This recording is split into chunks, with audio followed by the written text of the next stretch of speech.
Bismillahirrahmanirrahim. Nahmaduhu wa nusalli ala rasulihil karim wa ala abdihil masihil ma'ud. Assalamualaikum warahmatullahi wabarakatuh. Asyhadu an la ilaha illallah wahdahu la syarikalah wa asyhadu anna Muhammadan abduhu wa rasuluh.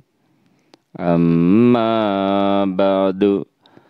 Fa'udzu billahi minasy syaithanir rajim. Bismillahirrahmanirrahim. Idza jaa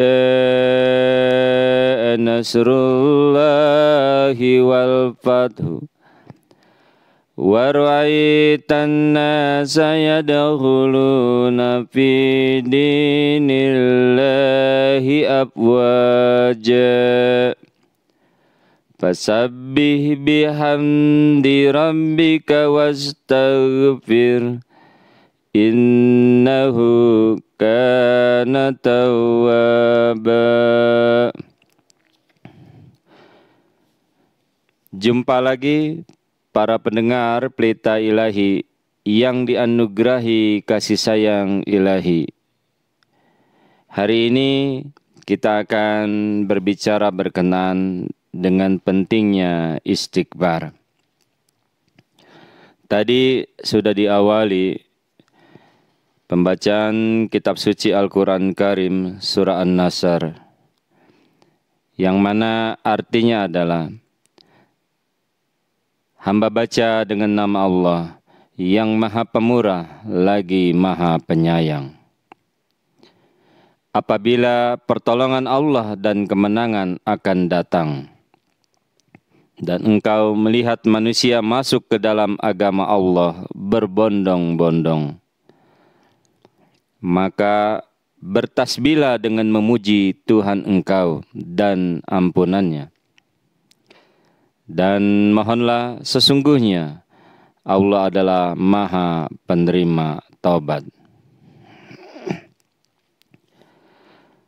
Para pendengar Pelita Ilahi yang dianugerahi kasih sayang Ilahi, perintah istighfar yang disampaikan kepada Nabi Muhammad sallallahu alaihi wasallam di dalam surah An-Nasr tadi maksudnya adalah satu, agar beliau sallallahu alaihi wasallam memohon ampunan atas dosa para pengikut beliau sallallahu alaihi wasallam yang dengan berbondong-bondong mulai menerima dan memeluk agama Islam. Bukan berarti Nabi Muhammad sallallahu alaihi wasallam disuruh memohon ampunan untuk dirinya sendiri, karena beliau sallallahu alaihi wasallam maksum atau suci dari segala dosa, sebagaimana juga para nabi yang lainnya.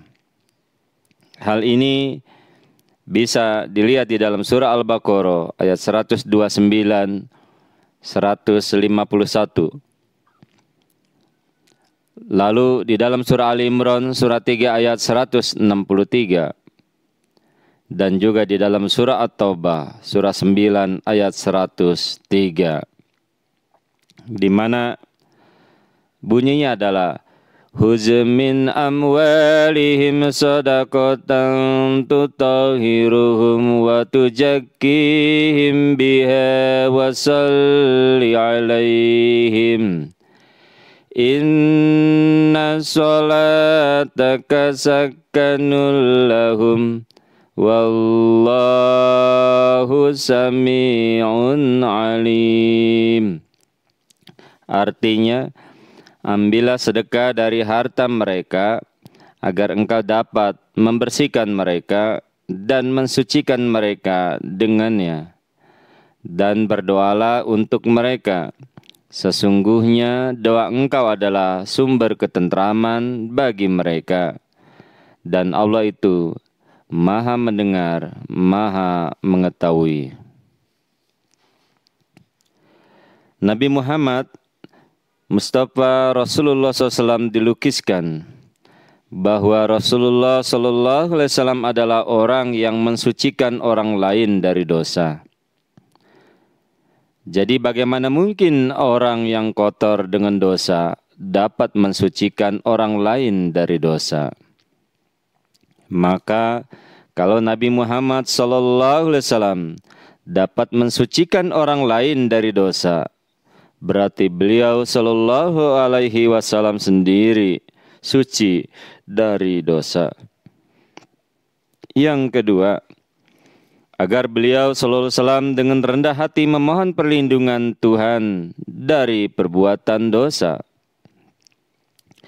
Dalam surah tadi difirmankan bahwa kedatangan Nabi Muhammad Mustafa sallallahu alaihi wasallam untuk menyampaikan dan menyiarkan Islam telah sempurna, yakni telah banyak manusia menerima dan memeluk Islam. Surah ini juga mengisyaratkan akan dekatnya kewafatan Nabi Muhammad SAW. Demikianlah ternyata Nabi Muhammad SAW wafat dalam tahun yang sama dengan turunnya surah tersebut. Yakni beliau wafat 82 hari setelah surah di atas diturunkan. Maka sudah barang tentu dengan turunnya ayat itu, Nabi Muhammad Mustafa sallallahu alaihi wasallam di samping merasa senang juga merasa susah.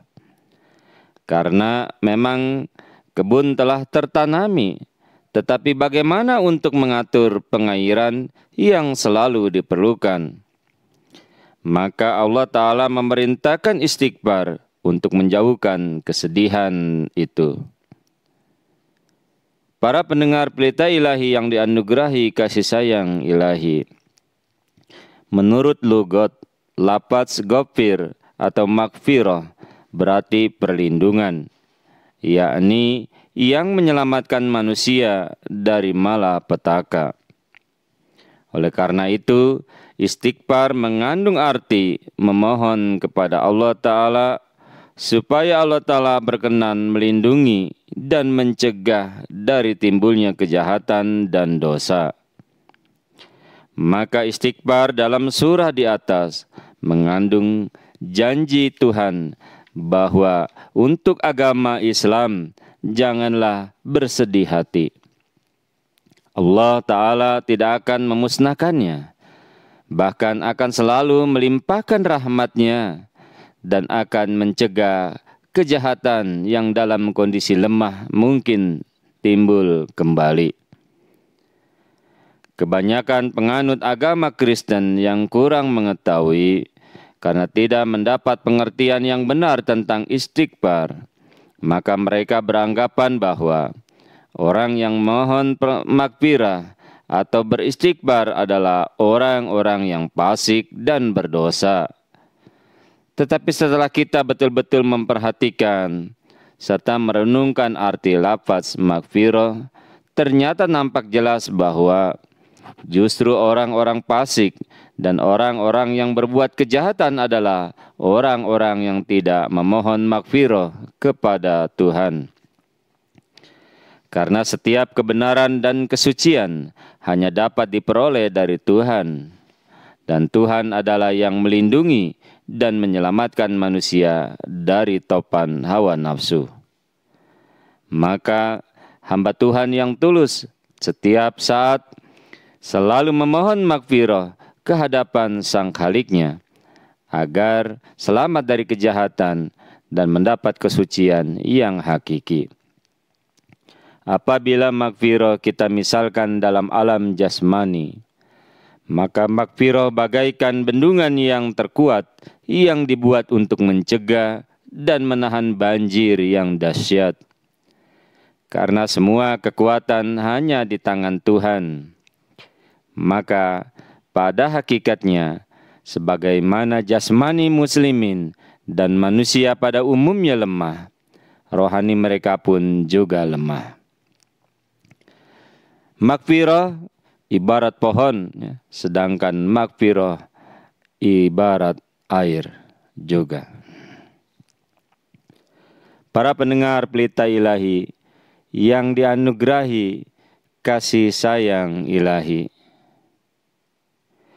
untuk menumbuhkan pohon diperlukan pengairan guna mencegah kekeringan dan juga kemusnahan.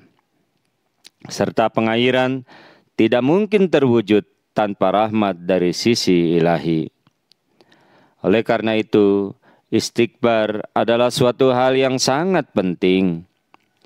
Sebagaimana dahan-dahan yang meninggalkan pohon memancar ke empat arah, seolah-olah melambaikan tangannya ke arah sumber di kelilingnya. Serunya adalah, "Wahai sumber, tolonglah aku, dan janganlah mengurangi kesuburanku, dan selamatkan buahku waktu aku berbuah dari keguguran." Inilah keadaan orang-orang yang tulus untuk melindungi kesuburan rohani dan untuk menyelamatkannya, atau untuk mengembangkan kesuburan rohani. Mereka memohon air keselamatan dari sumber kehidupan yang hakiki. Perkara itu dalam Al-Quran disebut juga istighfar. Renungkanlah Al-Quran dan bacalah dengan sungguh-sungguh. Engkau akan mendapatkan keunggulan istighfar yang hakiki. Baru saja kami jelaskan bahwa menurut lugat, maghfirah berarti perlindungan untuk menyelamatkan diri dari malapetaka dan kejahatan. Misalnya, air adalah suatu unsur yang memberi perlindungan bagi pohon, yakni melindungi dari kerusakan dan cacat. Renungkanlah masalah ini. Jika suatu kebun bertahun-tahun lamanya sama sekali tidak menemukan air, maka bagaimana bentuk tumbuh-tumbuhan yang akan tumbuh? Apakah tidak benar bahwa keindahannya akan menjauh, kesuburannya dan warna hijaunya di masa muda akan menghilang? Tumbuh-tumbuhan itu tidak akan dan tidak pernah berbuah tepat pada waktunya. Kebun itu akan terbakar dengan sendirinya. Bunga juga tidak akan nampak. Bahkan daun-daunnya yang hijau melambai-lambai semakin layu, dan dalam beberapa hari kemudian kering berjatuhan.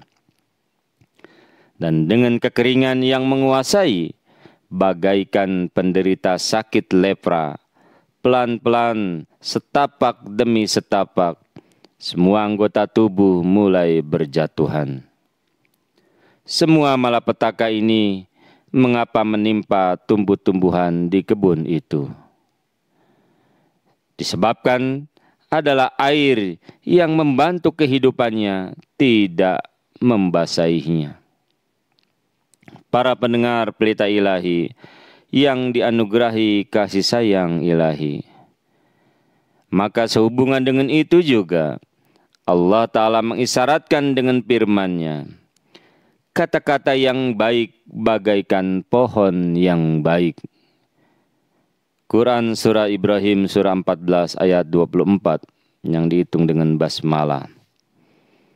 Maka sebagaimana suatu pohon yang indah dan unggul tidak mungkin bisa tumbuh tanpa air, demikian juga halnya kata-kata yang baik dari insan yang tulus yang keluar dari mulutnya tidak akan terwujud dan tampak sempurna jika insan itu tidak membasahinya dengan air suci dari sumber yang asli yang berasal dari sungai istighfar. Siapapun yang berada di sungai istighfar akan mencapai sumber murni kemanusiaan yang hakiki dan selamat dari kekeringan atau kematian. agama apapun yang tidak mengajarkan falsafah ini, itu sama sekali bukan agama dari Tuhan. Dan siapapun, baik itu nabi atau rasul, atau hamba yang tulus, atau hamba yang mendapat fitrah kesuciannya, berpaling dari sumber hakiki ini guna menyuburkan kebun rohaninya dan tidak membasahi dengan sungai istighfar, mereka adalah setan, yakni orang yang binasa. Karena tidak mungkin ada pohon bisa hidup subur tanpa air. Setiap orang yang takabur, yang tidak ingin menyuburkan pohon rohaninya dengan sumber kehidupan ini, mereka adalah setan, dan seperti halnya setan, mereka akan musnah. Tidak pernah dan tidak akan ada nabi yang tulus datang ke dunia berpaling dari hakikat istighfar dan tidak ingin menyuburkan rohaninya dengan sumber hakiki ini. Ia yang paling banyak memohon dan menerima air maghfirah, yang menyuburkan dan menghijaukan rohani adalah Nabi besar Muhammad Mustafa Rasulullah Sallallahu Alaihi Wasallam, Khatamul Mursalin. Oleh karena itu, Allah Ta'ala menjadikan beliau Sallallahu Alaihi Wasallam lebih hijau, lebih subur rohaninya, dan yang paling harum semerbak di antara sekalian nabi-nabi yang lainnya. Itulah para pendengar Pelita Ilahi yang dianugerahi kasih sayang ilahi, pentingnya istighfar. Hal ini bisa kita lihat dari buku Hazrat Masih Maud alaihissalam, pendiri Ahmadiyah, yakni Nurul Quran Jilid 1, halaman 20 sampai dengan 23. Mudah-mudahan Allah Subhanahu wa Ta'ala senantiasa menganugerahkan taufik dan karunia kepada kita untuk senantiasa selalu kita beristighfar ke hadapan Allah Subhanahu wa Ta'ala. Astaghfirullahaladzim. Wassalamu ala manittaba'al huda wa akhiru da'wana anilhamdulillahi rabbil alamin. Assalamualaikum warahmatullahi wabarakatuh.